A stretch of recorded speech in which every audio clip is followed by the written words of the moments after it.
तो रीमॉन्स्टर के एपिसोड 5 में आप सभी का स्वागत है। लेकिन आज का वीडियो शुरू करने से पहले मैं यही कहना चाहूँगा कि अगर आपको जो एनिमे पसंद आ रहा हो तो वीडियो को ज़रूर लाइक करके जाइएगा ताकि मैं आगे इसके और एपिसोड ला पाऊँ। लेकिन रीमॉन्स्टर के पिछले एपिसोड में हमने देखा था कि इंसानों और एल्व्स में एक जंग होने वाली थी। इस जंग के लिए एल्व्स चाहते थे कि गॉब्लिन्स उनकी तरफ से लड़े, लेकिन एल्व्स ज़्यादा तो ऐसे रहे थे जैसे कि वो गॉब्लिन्स पे बहुत बड़ी मेहरबानी कर रहे हैं। तो गोब्रू भी मना कर देता है उनकी मदद करने के लिए। ये सुन के उस एल्फ का आत्मसम्मान होता है वो टूट जाता है कि एक मॉन्स्टर ने उसके ऑफर को रिजेक्ट किया। तो जो उस ग्रुप का लीडर था वो कई सारे एल्व्स को लेके आता है गोब्रू को मारने के लिए। तो गोब्रू भी पीछे नहीं हटता और उन सबको सबक सिखा देता है। वो थोड़े से एल्फ को मार देता है और जो बचे कुचे होते हैं उन्हें कैद कर लेता है। इससे उन्हें कई सारे लोग मिल गए और कई लड़कियां भी मिल गई। फिर इसी तरह गोब्रू कई सारे कोबोल्स को भी बचाता है और उसकी ताकत देखे कोबोल्स ये डिसाइड कर लेते हैं कि वो आज से उसके लिए काम करेंगे। और वहीं पे एपिसोड 4 खत्म हुआ था और अब एपिसोड 5। तो हमारे एपिसोड 5 की शुरुआत होती है जब गोब्रू और गोबकीची दोनों शिकार के लिए निकले होते हैं। वहाँ पे गोब्रू को सेंस होता है कि कई इंसान जंगल में घुसपैठ कर चुके हैं। तो गोब्रू और गोबकीची उन लोगों को फॉलो करते हैं। फिर जब वो लोग रुक जाते हैं तभी गोब्रू उनकी बात सुनता है। गोब्रू को पता चलता है कि ह्यूमंस प्लान बना रहे थे कि वो एल्फ लीडर की लड़की को किडनैप कर लेंगे।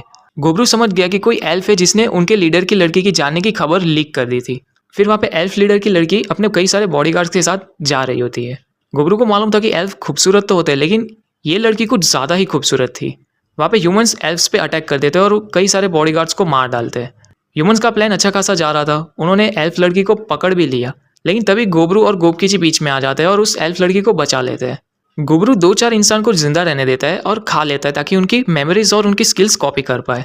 फिर थोड़े टाइम के बाद जो लड़की बेहोश हो चुकी थी वो उठ जाती है। वो गोब्रू को देख के सरप्राइज हो जाती है और उसके पंख बाहर निकल आते हैं। गोब्रू को ये मालूम नहीं था कि एल्फ्स के पास पंख भी होते हैं। और वहाँ पे वो एल्फ लड़की इतनी घबराई हुई होती है कि उसको लगा कि गोब्रू उसके साथ कुछ ऐसी वैसी चीज़ करने वाला है। तो गोब्रू शांति से उसको बैठ के समझाता है कि क्या क्या हुआ था। तो वो एल्फ लड़की गोब्रू को कहती है कि उसके पास चांस था कि वो उसके बॉडीगार्ड को बचा सकता था, तो उसने बचाया क्यों नहीं। वो गोब्रू को कहते हैं कि वो इतना पत्थर दिल कैसे बन सकता है। तो गोब्रू उसको हटा के कहता है कि उसे एल्फ और ह्यूमंस के बीच में नहीं आना है। फिर वो कहता है कि उन एल्फ्स के बीच में भी कोई तो गद्दार है जिसने उसकी इन्फॉर्मेशन लीक कर दी थी। तो आज का इवेंट देख के वो लड़की रो रही थी। तो गोब्रू उसे कहता है कि अभी वो रेस्ट कर ले, वो दूसरे दिन उसे उसके गांव पहुंचा देगा। वो लड़की थी बहुत खूबसूरत, तो गोबी जी सोच रहा था कि वो एक बार ट्राई मारे। तो गोब्रू बुढ़ाओ को पहले ही चेतावनी दे देता है कि उस लड़की को हाथ भी ना लगाए।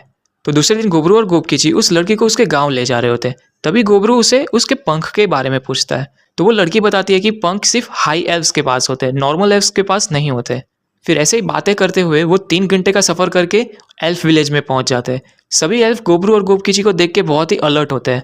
गोब्रू अपने सेंसेस से ये पता लगा लेता है जितने भी एल्फ्स थे सबके पास मैजिक वेपन्स थे। तो वो लड़की सभी को बताती है कि गोब्रू और गोबकीची ने उसकी जान बचाई है, तो अपने हथियार टाल दे। और उसके बाद गोब्रू और गोबकीची विलेज चीफ को मिलने के लिए जाते हैं। तो गोब्रू पहले ही क्लियर कर देता है कि उसने उसकी लड़की को कोई अच्छाई के लिए नहीं बचाया, इसके बदले में उसे कुछ चाहिए। गोब्रू सिर्फ उस विलेज चीफ को टेस्ट कर रहा था कि उसकी लड़की की उसके आंखों में वैल्यू क्या है। तो विलेज चीफ उसके सर्वेंट को ऑर्डर देता है कि उसके खानदानी हथियार को यहाँ पे लाया जाए। वो ये खानदानी हथियार वो गोब्रू को दे देता है। गोब्रू समझ जाता है कि वो एल्फ लीडर अपनी बेटी को बहुत ही चाहता है। तो गोब्रू उस एल्फ लीडर से माफ़ी मांगता है और कहता है कि वो सिर्फ उसे टेस्ट कर रहा था। गोब्रू कहता है कि उसके पास बहुत ही बढ़िया न्यूज़ है उसके लिए उन इंसानों के ऊपर। अब इससे एल्फ विलेज और गॉब्लिन विलेज में एक म्यूचुअल रिलेशनशिप हो जाती है। अब इस इन्फॉर्मेशन के बदले उस एल्फ लीडर ने गोब्रू को कई सारे गिफ्ट्स दिए और उन गिफ्ट्स में कई सारे स्पिरिट स्टोन्स शामिल थे। तो वो एल्फ लीडर गोब्रू से कई एल्फ्स के बारे में पूछता है जो उसके गाँव आए थे। तो गोब्रू उनको ये बताना तो नहीं चाहता था कि वो कई सारे एल्फ को बंदी बना के रख रहा है, तो वो इस बात को रफा दफा कर देता है जल्दी से। फिर जब वो जा रहे होते हैं तब एल्फ्स अपने तरफ से थोड़े और गिफ्ट देते हैं खाने पीने की चीज़। अब 64वें दिन जब गोब्रू नींद में से उठता है तभी वो देखता है कि गोबमी भी अब एक ओगर में इवॉल्व हो चुकी है। अब इवॉल्व होने के साथ उसके पास कई सारी नई स्किल्स भी आ गई। उनमें से एक बीविचिंग आई करके स्किल थी। अब जो भी इन आंखों को देख ले गोबमी उन लोगों को मैनिपुलेट कर सकती थी। अब गोबमी के साथ गावे भी इवॉल्व हो चुकी थी एक ओगर में, वो एक अर्थ लॉर्ड में इवॉल्व हुई थी। और सातों भी साथ में इवॉल्व हो चुकी थी जो ब्लड एम्प्रेस में इवॉल्व हुई है।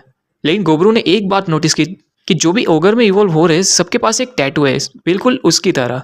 अब जैसे जैसे सब लोग इवॉल्व होते जा रहे थे गोबकीची सबका वापस से नामकरण करता है और सबको नए नाम दे देता है। पहले वो गोबलिन थे तो गोब्रू, मतलब अब ओगर में तब्दील हो चुके थे, वो ओग्रू बन गया। अब टाइम बीतने के साथ साथ ह्यूमन और एल्फ्स की वॉर भी नज़दीक आते जा रही थी, तो वो सभी को वो ईयर प्लग दे देता है जिससे सबके साथ वो कांटेक्ट में रह सके। लेकिन एल्फ लड़कियां मना कर देती है क्योंकि एल्फ्स में कान को डेकोरेशन करना एक टैबू है। तो इन सबको ओबीडियंट बनाने के लिए गोब्रू वापस से एक साउंड प्रूफ रूम बनाता है और एक रात सभी के साथ बिताता है। अब समझ जाओ कि क्या हुआ उस रूम में। फिर उसके बाद ओगरू अपनी नई स्किल टेस्ट करता है जो नेक्रोमेंसर थी।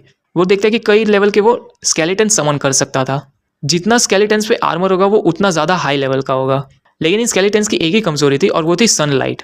अब इसके बाद गोबरू कई सारे कोबोल्स को ले जाता है शिकार पे। उनका मेन टारगेट था वुल्फ, ताकि ओगरू उन सब वुल्फ को टेम कर पाए। फिर ओगरू उस ब्लैकस्मिथ लड़की के पास जाता है। उस ब्लैकस्मिथ लड़की ने उसके एक्स को पूरी तरीके से नया बना दिया था और साथ ही साथ कई सारे एलिमेंट्स भी जोड़ दिए थे। अब ओकेजी थोड़ा सा परेशान रह रहा था। ओकेजी ओगरू को कहता है कि उसे गाबी से प्यार है, लेकिन वो उसे प्रपोज कैसे मारे वो इस बात से परेशान था। तो ओगरू ओकेजी को कहता है कि आज की रात जा और सीधा प्रपोज मार दे। वो जितना लेट करेगा वो उतना काम बिगाड़ेगा। तो ओगरू ओकेजी की बात मान लेता है और रात को गाबी को प्रपोज कर देता है। उसका प्रपोज सक्सेस रहा।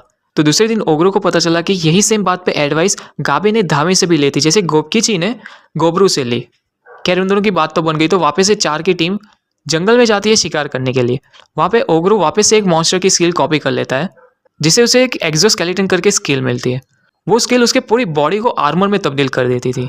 फिर गोबरू वहाँ पे घर लौटता है और वो लाल बालों वाली उसे ट्रेनिंग के लिए बुलाती है। उसके साथ ट्रेनिंग करके वो ब्लैकस्मिथ के पास जाता है। वो उसके साथ भी थोड़ा सा टाइम स्पेंड करता है और उसको वहाँ पे वो 2 एल्फ मिलती है। वो 2 एल्फ ब्लैकस्मिथ की मदद कर रही थी वेपन्स डेवलपमेंट में। उन्होंने ऑटोमेटिक क्रॉसबो बनाया था जो एक सक्सेस रहा। और ये सक्सेस देखने के बाद गोबरू उन 2 जुड़वा बहनों के पास जाता है। वो उनको मदद करता है खाना बनाने में, और उनकी मदद करने के बाद वो एल्केमिस्ट के पास जाता है। वहाँ पे वो एल्केमिस्ट लड़की अपना नया प्रोडक्ट बताती है, और अपना प्रोडक्ट बताने के बाद वो गोबरू को वापस से प्यार करने लग गई। अब ये देख के उसकी बाकी सब गर्लफ्रेंड्स थी वो जल गई। तो इसी के साथ वापस से वो ग्रुप एक्शन चालू कर देते हैं। लेकिन फिर दूसरी सुबह एल्फ की तरफ से कोई आया था, लेकिन इसके लिए ओगरू ने पहले से ही प्रिपरेशंस करके रखी थी। उसने एक मैजिक आइटम बनाई थी जिससे नॉर्मल एल्फ्स डार्क एल्फ्स दिखेंगे। वो एल्फ ओगरू को किंग का मैसेज देता है कि उन्हें पता चला है कि जो इंसान लोग हैं उन्होंने अपनी आर्मी असेंबल कर ली है। तो ओगरू कहता है कि वो इस वॉर में लड़ेगा, लेकिन ओगरू कहता है कि वो किसी के अंडर में काम नहीं करेगा। अब ये न्यूज़ सुन के वो बाकी सबको बुला लेता है और कहता है कि आज से वो लोग एक मर्सिनरी ग्रुप है जो किसी के अंडर में फाइट नहीं करते और खुद के लीडर होते हैं वो। तो गोबरू अपने मर्सिनरी ग्रुप का नाम रखता है पैराबेलियम, और पैराबेलियम फुल टू रेडी थी अपनी ताकत दिखाने के लिए वॉर में। तो इसी के साथ हमारा आज का एपिसोड यहीं पे खत्म होता है। और अगर आपको और एनिमे रिकैप्स हिंदी में देखने हो तो चैनल को जरूर से सब्सक्राइब करिएगा। तो तब तक के लिए गुड बाय।